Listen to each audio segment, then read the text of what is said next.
আগের দিন তোমাদের চুড়িদারের সামনের পার্ট কিভাবে কাটিং করব, আমাদের শরীর থেকে মাপ নিয়ে কিভাবে কাটিং করব সেটা আমি তোমাদের মার্কিং করে দেখিয়েছিলাম। প্রথমে আমরা বগল নামিয়েছি, তারপরে কোমরের দাগের জন্য দাগ নামিয়েছি, আর পেছনের জন্য দাগ নামিয়েছি। সেইভাবে আমি পেছনের পার্টটাকেও সেইভাবে ড্রয়িং করে নিয়েছি। কিভাবে না, এই যে আমরা গলা যত দূর নিয়েছিলাম ঠিক তত দূরে এই যে দাগ দিয়েছি। হ্যাঁ, এবারে কাঁধ কতটুকু নামিয়েছিলাম সেইভাবে এই যে দাগ দিয়েছি।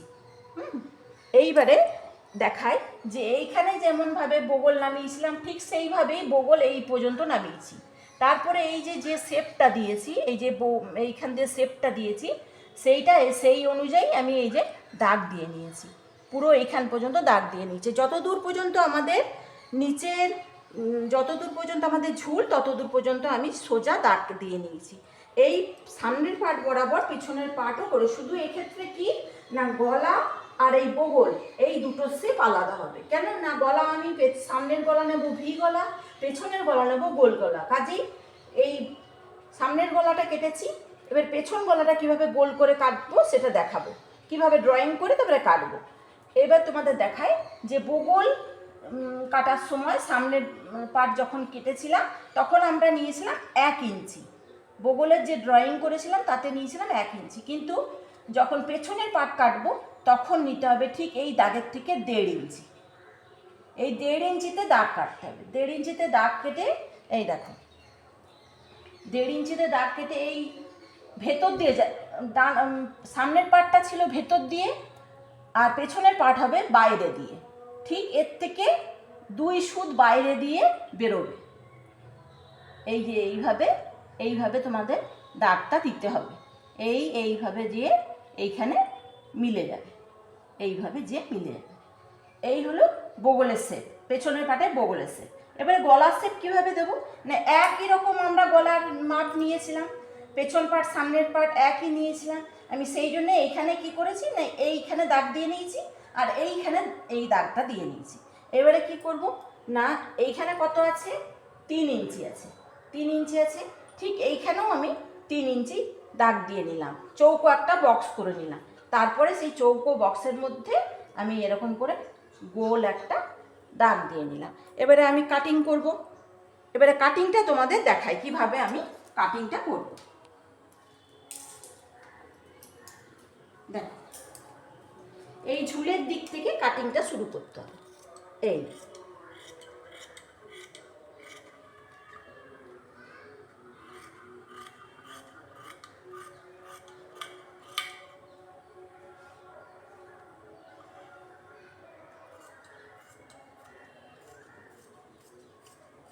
এইভাবে এসে এই দাগ বরাবর চলে যাব।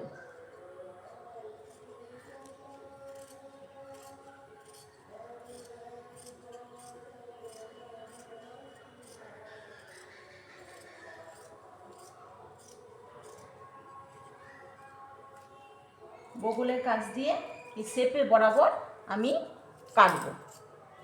দেখো,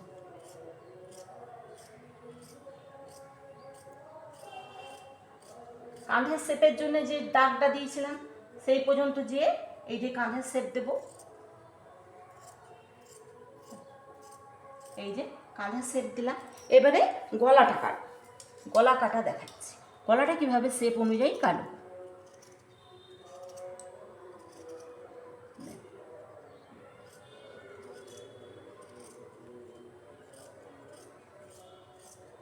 এই হলো আমাদের পেছনের পার্ট কাটা। ব্যাস, স্টপ করে দেব। এইখানে আমি 44 ইঞ্চি অনুযায়ী, 44 ইঞ্চি ছাতি অনুযায়ী আমি এখানে হাতার চওড়াটা নিয়েছি 10 ইঞ্চি। এই 10 ইঞ্চি, হ্যাঁ, এখানে এই 10 ইঞ্চি চওড়া নিয়ে আমি 4.5 ইঞ্চি, এই যে 4.5 ইঞ্চিতে আমি এটা ডাউন করেছি। ডাউন করে এই দেখো এইখানে তোমার 2.5 ইঞ্চিতে আমি গোল করে একটা সোজা দেখো দাগ দিয়ে নিয়ে এসেছি। আর এইখানে যে দাগটা আছে সেইখানে আমি কিভাবে প্রথমে কিভাবে দাগটা দিতে হয় দেখাচ্ছি তোমাদের। এই যে এইভাবে দিতে হবে, এইভাবে দিয়ে এই এই এই করে দিয়ে এইভাবে দিয়ে এইভাবে দিয়ে এই শেপে এইভাবে চলে যেতে হবে। এইখানে কত নিয়েছি না, এখানে 1.5 ইঞ্চি, যেটা আমরা বাড়তি কাপড়ের জন্য যেটা লাগবে সেটা আমি 1.5 ইঞ্চি দিয়েছি। এইটা হলো পেছন হাতার অংশ। এই যে দাগটা দিলাম এটা হচ্ছে পেছনের পাটের হাতার সঙ্গে লাগবে। সামনের পাটের হাতার সঙ্গে যখন করব তখন হচ্ছে আমি ঠিক এই জায়গাতেই, ঠিক এই যে 2.5 ইঞ্চিতে সোজা টেনে নিয়ে আসবো।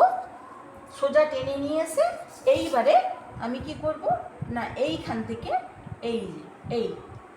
এইভাবে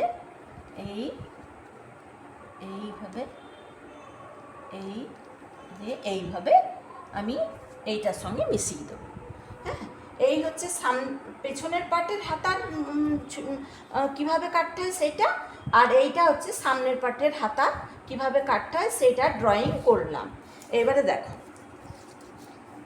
এইখান থেকে আমাদের হাতা লম্বা কত ছিল না 15, কিন্তু 15 নিলে হবে না, তোমার উপরে জন্য 1/2 ইঞ্চি আর নিচে মোড়ার জন্যে তোমার আরও কিছুটা অংশ, হ্যাঁ আরও 1 ইঞ্চি মতন বেশি নিতে হবে, 16.5 নিতে হবে। হ্যাঁ, 16.5 নিতে হবে। তাহলে আমরা মোট কত নিলাম, 1.5 ইঞ্চি বেশি নিলাম। কেন না, উপরে চলে যাবে 1/2 ইঞ্চি, নিচে 1 ইঞ্চি মুড়তে লাগবে। তাহলে 16.5 আমরা লম্বা হাতায় লম্বা নিলাম। এইবারে আমাদের হাতার মুহুরি কত ছিল না 11, তাহলে 11-র হাফ কত হচ্ছে 5.5, এই যে 5.5 নিয়েছি। আর এইটা হচ্ছে 1.5 ইঞ্চি বাড়তি কাপড়। এই যে দুটো দাগ দিয়ে দিয়েছি। এবারে স্কেলের সাহায্যে দেখো এইভাবে, এই যে এইখান থেকে দাগ দিয়ে এইখান থেকে দাগ দিয়ে আমি মিলিয়ে দিয়েছি। এবারে হাতাটা কিভাবে, আমি খবরের কাগজে তোমাদের আগে ড্রয়িং করে দেখালাম, তাহলে তোমাদের সুবিধা হবে।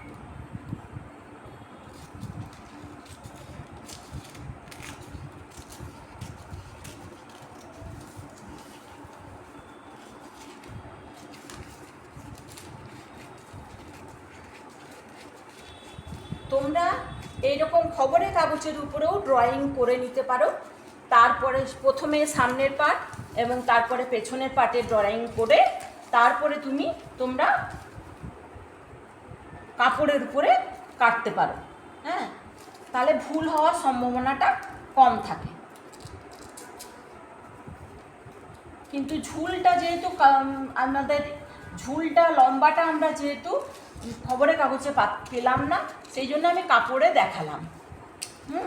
তোমরা যখন কাটবে ঝুল না পেলেও আগে খবরের কাগজে তোমরা স্কেচটা করে নিয়ে খবরের কাগজের উপরে কেটে তারপরে দেখো এইটা হলো পেছনের পাটের হাতা কাটিং, এইভাবে হলো। এবারে সামনের পাটে কী করে করব না, ঠিক এই জায়গার থেকে ঠিক এই জায়গার থেকে আমি এই যে সামনের পাটে শেপ দিয়ে দিলাম।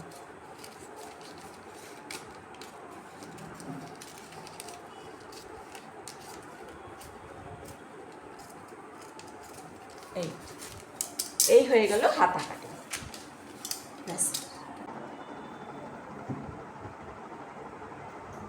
দেখো, এই যে খবরের কাগজে যে কাটিং করেছিলাম সেই কাটিং অনুযায়ী এবারে আমি কাপড়ের উপরে কেটে নেব, কাপড়ের উপরে হাতাটা কেটে নেব। দেখো, সামনের পাট পেছনের পাট কাটার পর কাপড় হাতা যতটা বড় হয়, হাতার চওড়া যত বড় হয় ততটা কাপড় পাওয়া যায় না। সেই জন্য আমি প্রথমে এইটুকু কাপড় পেয়েছিলাম, এইটুকু কাপড়ের উপরে আমি আরও একটা কাপড় এইভাবে চাপিয়ে দিয়ে, এইভাবে চাপিয়ে দিয়ে তারপরে এইটা ড্রয়িংটা করেছি। এই দেখো, এই যে 2 ভাঁজ কাপড় নিয়ে নিয়েছি, এই যে দেখো 2 ভাঁজ কাপড় নিয়ে নিয়েছি। 2 ভাঁজ কাপড়ের সঙ্গে আরো 2 ভাঁজ কাপড়, এই যে আরো 2 ভাঁজ কাপড় এইভাবে আমি কি করেছি না এইভাবে বসিয়ে দিয়েছি। এইভাবে বসিয়ে দিয়েছি দিয়ে এই যে হাতার ড্রয়িং অনুযায়ী আমি পুরো ড্রয়িংটা করে নিয়েছি। এই যে এইভাবে দাগ করে এলাম, এই যে এইভাবে দাগ দিয়ে পুরো যেমন হাতাটা আছে সেইভাবে আমি দাগ দিয়ে, হ্যাঁ। এইখানে এই বাড়তিটুকু কেন নিয়েছি, এ দেখো ছবিতে, এ দেখো তোমরা ড্রয়িং যখন দেখবে তখন দেখবে যে এইখানে যে বাড়তিটুকু আমি নিয়েছি, এটা কেন নিয়েছি না, এই যে এইখানে আমার কাপড়টা ঢুকে যাবে সেই জন্য আমি এই বাড়তিটুকু আমি নিয়েছি, হ্যাঁ। এইভাবে এই যে হাতা ড্রয়িং, এই যে দেখো এইভাবে দেখে হাতাটা ড্রয়িং করে নিচ্ছি। এবারে আমি কাটিং করে নিই।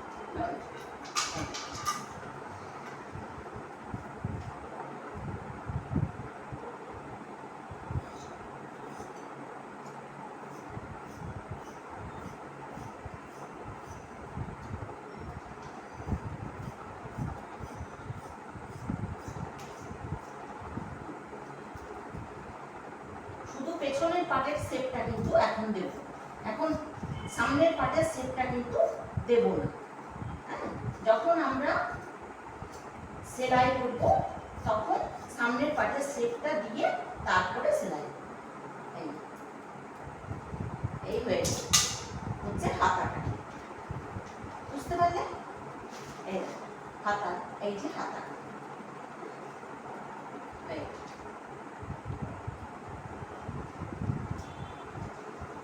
আজকে তাহলে গোটা একটা চুড়িদার, পুরো একটা চুড়িদার কিভাবে করতে হয় তাই তোমাদের দেখালাম।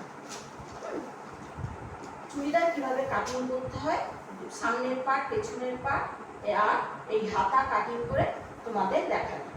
এইভাবে তোমরা নিজেদের সাইজ অনুযায়ী কিংবা অন্যের শরীরের থেকে মাপ নিয়ে তোমরা চুড়িদার কাটিং করতে পারবে। বেশ, আজ এই পর্যন্ত। এরপরে আবার পরের দিন আমরা অন্য কিছু শিখব।